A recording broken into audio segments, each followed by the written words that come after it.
Hi guys, this is my routine. Papuntang school and alam niyo naman, naka-uniform tayo and nakalagay is DepEd. So, ayan nga pala, habang nasa tricycle, papuntang school is nilalamig talaga ako kasi malapit ako sa tollbox. Buti na lang may nakahara dun sa may gilid.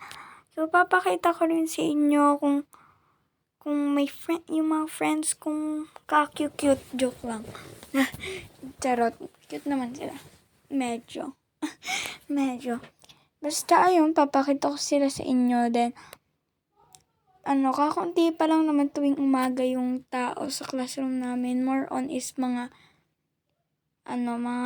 grade 1 to grade 3 pa lang yung madami doon. Kaya, ayun, sinusulyap-sulyap ko lang kung malapit na kami. Pero malapit na naman kami dito kasi kakaalis lang namin sa kanto. So, ayun. So, hintayin nyo na lang yung parang nangyayari sa classroom namin. Like, yeah. So, dito nga guys is shortcut sa San Isidro and doon lang kami lumiko sa may barangay hall. Then, ayun.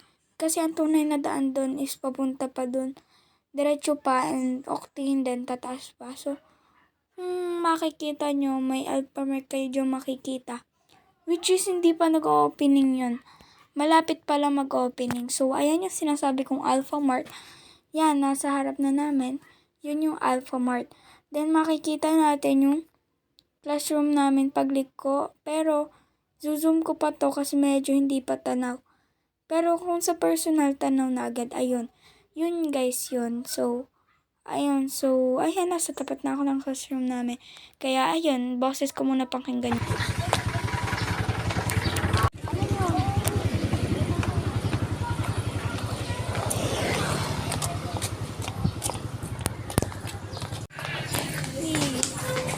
Welcome back to school. Tsagaan ako. Nag-vlog ako. Sige. Kaya ko po.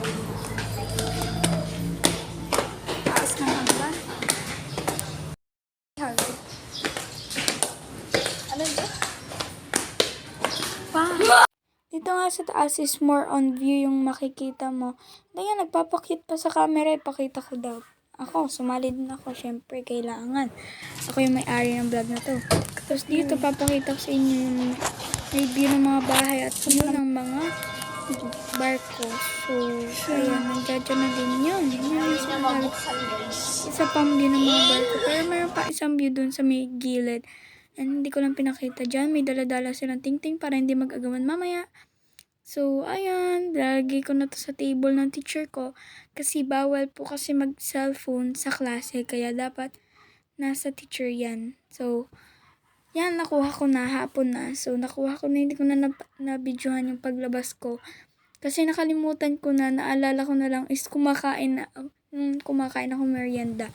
Then, ayan, waiting for my service, yan. Kasi, kakaalis lang kasi ng service namin, kaya medyo matagal din yung paghahantay. Pero, ayan, dumating naman agad siya, kaya, ayan, nakasakay agad ako. So, ayan, napuwing ako dyan, kaya andyan yung camera. Oh my God. So, itutuloy ko na lang tong voice over siguro bukas kasi lubat na rin ako. So, yun lang. Bukas ulit. Pero, hindi pa ito magka-cut kasi meron pang tuloy ito. So, yun na nga guys. Yan, ito na yung kinabukasan ng voice over ko kagabi. So, ayan, nandito na kami sa may kalsada. Kaya, kailangan namin tumawid bago lumiko and magdiretso. So, ayan, nandito na kami. Dire-diretso na lang is malapit kami sa amin. Then, ayan, ako kung saan ko yung camera. Pero, inano ko na lang siya dyan sa may kalsada. Pero mamaya for sapatos makikita nyo. Ayan, sobrang hangin yan guys. Tapos sobrang liwanag sa personal. Kaya sabi ko, ang ganda ng view pag nasa toolbox ka. Kasi toolbox ako nyan kasi basta, nasa toolbox ako niyan. Then, ayan, kinakat-cut ko ng unti dahil baka ma-full storage.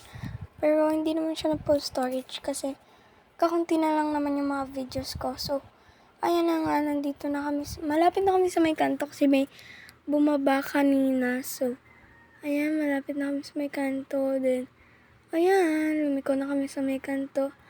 Then, may bababang isa and saka pa ako makakaupo dun sa may upuan talaga. So, ayan, sapatos ko muna, tingnan nyo guys. Yan guys, kita niyo yung mukha ko guys.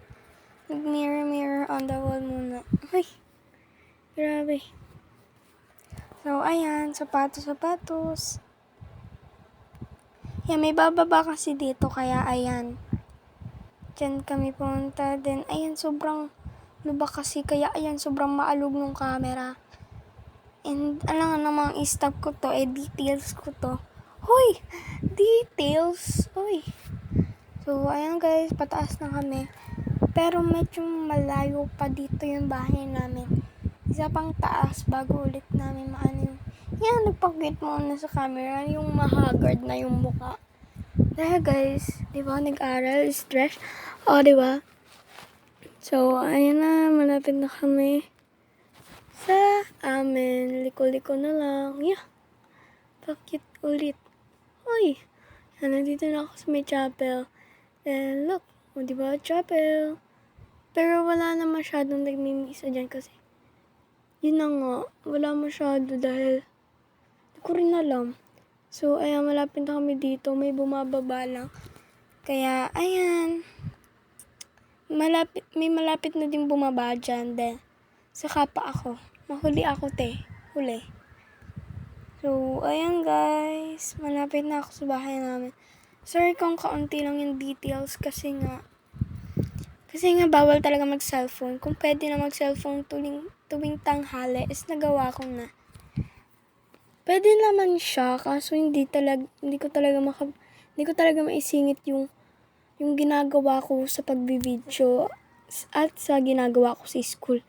Kaya, mas inuna ko muna yung ginagawa ko sa school kesa dun sa ginagawa kong pagbibideo. So, ayan. Nasa tapat na ako ng bahay namin. Kaya, yun lang guys. Bye-bye. Joke lang. Hindi pa to bye-bye. Pero, ayun. Bababa na ako. Then, yan guys. Ito lang yung routine ko tuwing papasok ako guys sa inyong schools. And wag niyong kakalimutan yung mga assignment nyo. Diyos ko po. Bye!